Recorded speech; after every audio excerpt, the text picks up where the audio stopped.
नमस्कार दोस्तों। तो आज बात करेंगे भाई ऑस्ट्रेलिया का स्टडी गैप कवर करवाने के लिए किस पोस्ट का एक्सपीरियंस बनवाना चाहिए भाई। तो इस चीज़ का बहुत ज़्यादा कन्फ्यूजन रहा और भाई इस वजह से ही रिफ्यूजल का सबसे बड़ा रीज़न भी यही हम कह सकते हैं। इस वजह से जितने भी बच्चे के स्टडी में गैप हो भाई, इस वजह से काफ़ी बार जो है वो रिफ्यूजल देखने पड़ सका भाई अपना। क्योंकि अगर आपका एक्सपीरियंस मतलब रेलिवेंट नहीं है, मतलब जो अपना जिस कोर्स खातर अप्लाई कर रखा है, अगर उस कोर्स के अकॉर्डिंग आपका एक्सपीरियंस नहीं है तो भाई अपना दिक्कत आ जाएगी भाई आपके प्रोफाइल में एकदम से, मतलब बैकफुट पे आ जाएगी अगर आपकी अच्छी प्रोफाइल भी है।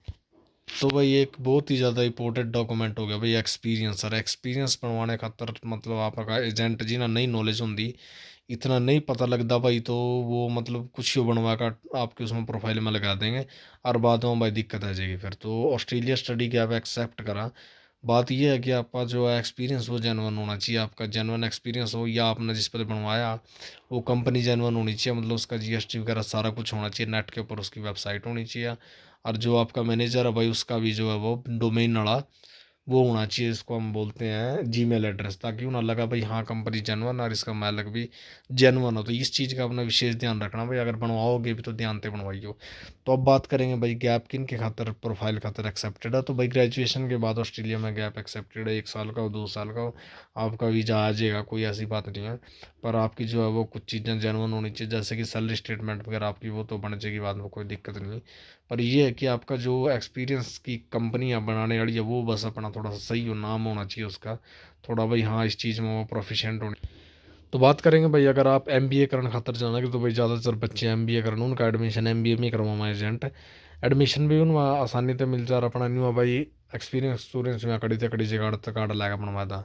तो भाई अगर आप एमबीए खातर जाने के तो भाई आपने इस चीज़ का विशेष ध्यान रखना चाहिए भैया। तो आपका असिस्टेंट मैनेजर का जो है वो एक्सपीरियंस, असिस्टेंट मैनेजर ना भाई हम एसोसिएट मैनेजर ही बोलना, और एग्जीक्यूटिव भी बोला जाओ उसने। तो आप मैनेजर का नहीं बनवाना भाई अपना, क्योंकि अगर मैनेजर का बनवाओगे तो फिर आपने एमबीए करने की जरूरत ही क्या पड़ेगी भाई। अगर आप एमबीए करने लग रहे हो तो आप मैनेजर तक पहुंचने खातिर ही एमबीए कर रहे होगे, डायरेक्टर बनने। तो इन चीज़ों का थोड़ा सा ध्यान रखना भाई, असिस्टेंट मैनेजर का बनवाना अपना, या फिर आप अपना सेल्स डिपार्टमेंट का बनवा लेना भाई, कि आप सेल्स डिपार्टमेंट में काम कर रहे थे भाई और वो आपका सारा कुछ वो था। तो तीसरा भाई दूसरा एक्सपीरियंस हो गया भाई सेल्स डिपार्टमेंट का, या मार्केटिंग हो गया, जैसे कि डिजिटल मार्केटिंग में आप काम कर, जैसे आपका कोई आईटी का कोर्स है, ग्रेजुएशन के बाद आप एमएससी आईटी करने लग रहे तो आप डिजिटल मार्केटिंग का बनवा सकते हो भाई, मैं डिजिटल मार्केटिंग से बैठ रहा था। या भाई आप कोई प्रोग्रामर का बनवा सकते हो, जैसे कि लैंग्वेज हो या मतलब आईटी की फील्ड के हुआ या असिस्टेंट आईटी मैनेजर, इन चीज़ों का बनवा सको भाई बड़े आराम से।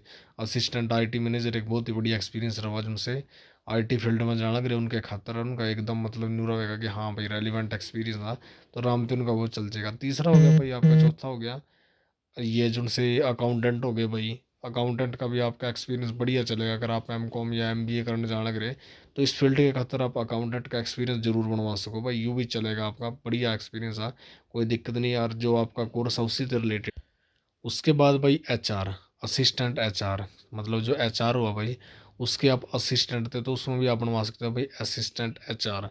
उसका भी आपका मतलब ह्यूमन रिसोर्स मैनेजमेंट का भी एक एक्सपीरियंस बन सकता है, वो भी आप ना लगा सकते हो। क्योंकि जो एमबीए कोर्स है भाई उसमें उसके बाद आप स्पेशलाइजेशन करोगे, 1 साल के बाद अपना एक सब्जेक्ट हो जाएगा आपका जिसमें आप स्पेशलाइज करोगे, या तो आप फाइनेंस में कर लोगे, या फिर आप एचआर में कर लोगे, या फिर आप मार्केटिंग के अंदर कर लोगे। तो यहाँ 3 4 फील्ड हो जिस पर आप करोगे उसके बाद। तो इन्हीं चीज़ों का अपना एक्सपीरियंस बनवाना जिस पर आप स्पेशलाइज करोगे, ताकि उन्हें न्यू लगा भाई हाँ यूज़ कोर्स से रिलेटेड है।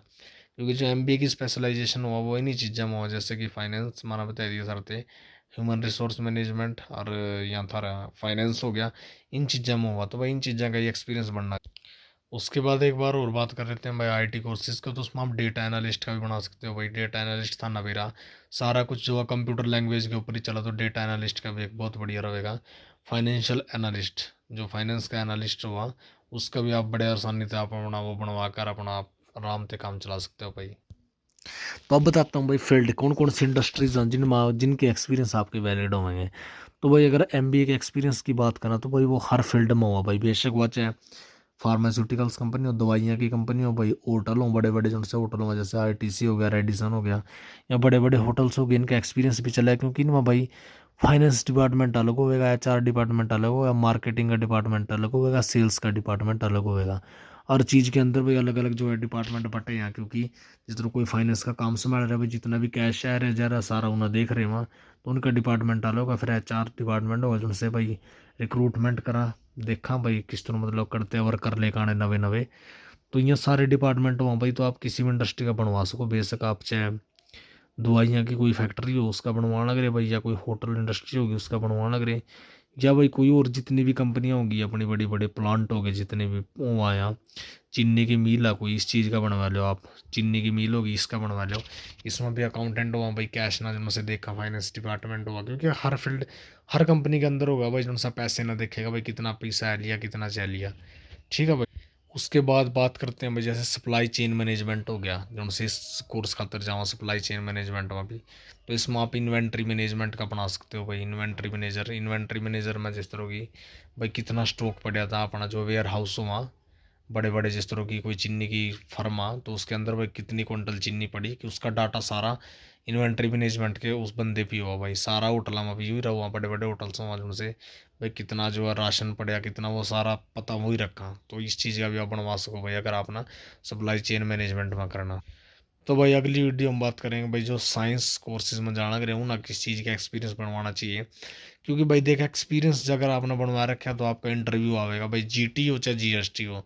अगर आप ना पूरी नॉलेज आपने उसकी मतलब GT की GST में मतलब अपने एक्सपीरियंस की पूरी नॉलेज का पता अपना, मैं अपना बताऊंगा अगली वीडियो में भाई के क्वेश्चन पूछे जाते हैं, GT क्वेश्चन GST क्वेश्चन जो भी सेम है यार, GT और GST सेम है दोनों।